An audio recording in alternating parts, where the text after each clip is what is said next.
Ex-ville nouvelle, 50 ans Yvelines continue d'évoluer et se développe autour de grands projets d'aménagement qui changeront très certainement le quotidien des Saint-Quentinois dans les années à venir. Et état des lieux, vous me suivez, c'est par là. Allez, venez.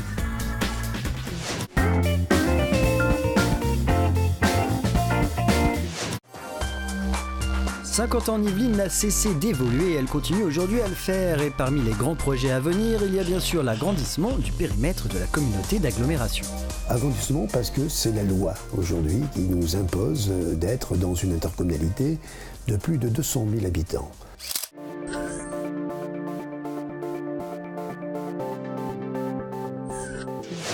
Saint-Quentin aujourd'hui c'est 148 000, donc nous devons avoir un nouveau périmètre pour nous permettre de pouvoir atteindre cet objectif-là, c'est-à-dire d'être en conformité avec la loi. Alors ensuite il y a plusieurs possibilités, sauf qu'aujourd'hui le préfet de région a sorti un schéma régional et là on est vraiment très surpris puisqu'on veut nous intégrer dans une intercommunalité de 800 000 habitants qui est tout simplement la plus grande intercommunalité de France après quelques métropoles, Paris et de province. Donc bien sûr on est contre, nous sommes contre ce périmètre-là, et là je pense que je peux le dire à l'unanimité. Premièrement un problème de gouvernance, 57 communes qui composeraient ce nouveau périmètre qui, pour être bien compris, du nord au sud ou de l'est à l'ouest, représente la distance entre Orly et Roissy. Et puis surtout, on veut marier des intercommunalités existantes déjà, mais qui n'ont pas la même histoire et surtout qui n'ont pas le même niveau d'intégration intercommunale.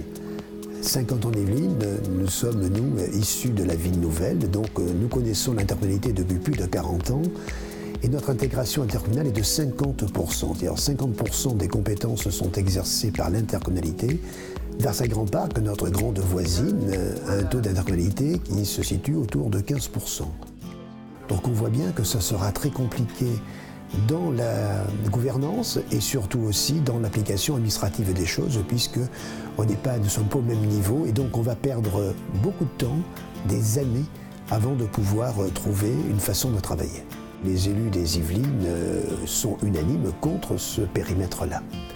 Ensuite, le préfet de région a saisi toutes les communes et toutes les intercommunalités qui devront se prononcer dans un délai de 3 mois. Donc d'ici la fin de l'année, toutes les communes qui sont concernées par ce périmètre devront donner leur avis, ainsi bien sûr que la communauté d'agglomération de Saint-Quentin. Ensuite, le préfet de région va à nouveau réunir cette commission régionale au mois de février.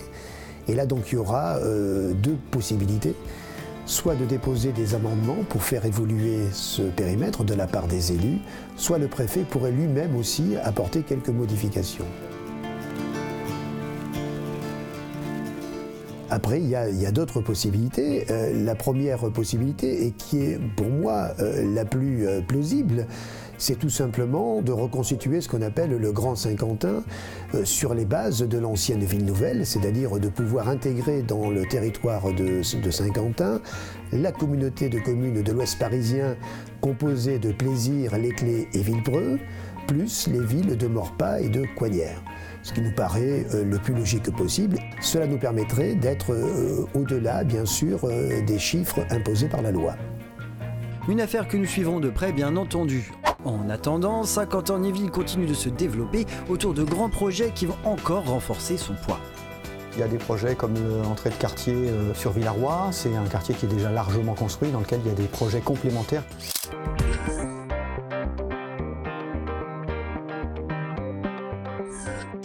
C'est un peu la même chose sur la clé de Saint-Pierre à Elancourt. Là, on retrouve aussi des logements en complément de ceux qui existent déjà pour conforter l'offre de logements sur ce secteur. Il est important de pouvoir continuer à construire des logements pour les habitants qui vivent sur place et puis pour des salariés d'entreprise qui continuent d'arriver sur ce territoire. C'est aussi le cas des développements immobiliers du Vélodrome où là, on s'adresse davantage aux étudiants, aux jeunes chercheurs, aux jeunes actifs, donc avec des chambres étudiantes, de l'hôtellerie aussi, puisque les entreprises sont assez demandeuses d'avoir des hôtels un peu de dernière génération. On avait un dispositif hôtelier sur Saint-Quentin qui vieillissait un petit peu. C'est le cas d'autres quartiers comme l'Aérostat, qui est plus un quartier de liaison au sein de la plaine de Naufle, où il s'agit de réaménager l'urbanisme de la plaine de Naufle, et par l'intermédiaire de ce quartier, de relier des rues, des voiries qui étaient aujourd'hui un petit peu en impasse ou en cul-de-sac, donc de redonner un aménagement d'ensemble à un quartier et de conforter aussi une offre de logement diversifiée qui là se positionne beaucoup sur l'accession, puisque c'était un quartier où il y avait beaucoup de locatifs. Les Réaux, qui est un quartier sur Elancourt, où là c'est aussi un quartier de liaison, mais un petit peu plus déconnecté, mais qui est un quartier de liaison aussi en logement principalement, c'est aussi de l'offre de logement. Mais créer de nouveaux quartiers, c'est aussi anticiper et travailler à long terme. À côté de l'agglomération, on travaille sur des projets pour demain, puisque c'est des projets qui se montent. Il faut mettre en place le droit des sols, mettre en place la programmation pour pouvoir démarrer d'ici quelques années, 1 an, 2 ans, 3 ans, des opérations avec des promoteurs qui, eux, construiront les opérations qui, elles-mêmes, mettront 1 ou 2 ans à se construire. Donc une opération d'aménagement, ça se travaille sur la durée. Mais les grands projets de l'agglo, c'est aussi la préparation et l'accueil de grands événements sportifs tels que la Ryder Cup. Du surf, du snow, du skate. Et non jeune homme, c'est du golf. Avec le golf, un événement planétaire, honnêtement je pense pas, parce que c'est pas un sport qui m'intéresse moi, donc je pense pas que ce soit un sport qui intéresse les gens de mon âge en fait. Faux, la Ryder Cup est un des événements sportifs les plus suivis dans le monde. Alors, qu'est-ce qu'on dit ? Je trouve que ça peut que renforcer l'image de la ville et puis que ça peut lui offrir un point de vue international sur la ville. Donc je trouve que c'est une bonne initiative d'accueillir ça dans la ville. Ah, ce projet est fantastique. C'est un événement planétaire que nous aurons la chance d'organiser en 2018. Et comme chacun sait, la Ryder Cup est la confrontation d'équipes de golf européennes avec les États-Unis.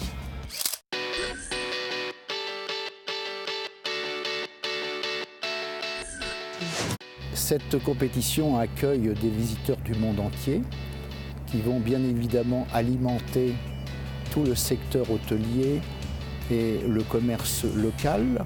C'est également l'occasion pour un grand nombre de chefs d'entreprise de venir assister à cette compétition et de créer des liens avec nos services donc, du développement économique et incontestablement des possibilités ouvertes d'implantation peut-être, grande manifestation qui, comme la Coupe du Monde de football, passionne tout le monde golfique et avec un grand nombre de visiteurs puisqu'on attend plus de 100 000 visiteurs pendant la période où se déroulera cette compétition au golf national de Guyancourt.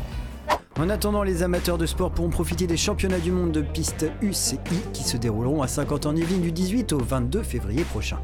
Nous avons la chance d'avoir été retenus comme organisateurs des championnats du monde UCI sur piste. C'est un événement qui va permettre à notre vélodrome d'acquérir ses lettres de noblesse pour avoir une renommée mondiale au travers de cette magnifique compétition. Là aussi, nous attendons un grand nombre de visiteurs. Mais les grands projets de sport et de loisirs, ce sont aussi de grands projets d'aménagement comme celui de la colline d'Elancourt. Ça fait partie du dispositif donc sport-loisirs entre le vélodrome, la base de loisirs et bien évidemment le golf national. Maintenant, nous avons le dernier maillon qui est celui de l'aménagement de la colline d'Elancourt. Sur cette colline, il y a un projet ambitieux qui consiste en l'installation d'une piste de ski qui est parfois décriée mais qui est un équipement là aussi d'importance parce qu'il va permettre donc à Saint-Quentin d'être connu là encore de façon je dirais internationale, qui va générer des emplois. On attend je dirais près de la création de 200 emplois et évidemment des activités qui seront organisées au pied de cette colline et qui permettront d'avoir un lieu de vie qui n'existe pas à l'heure actuelle et qui sera ouvert à tous les Saint-Quentinois. Simultanément, nous entendons aménager tout le reste de la colline en parc floral et ouvert au public. Et voici pour notre dossier consacré donc au grand projet d'aménagement de Saint-Quentin en Yvelines. Et maintenant on retrouve nos actus du mois. Et oui.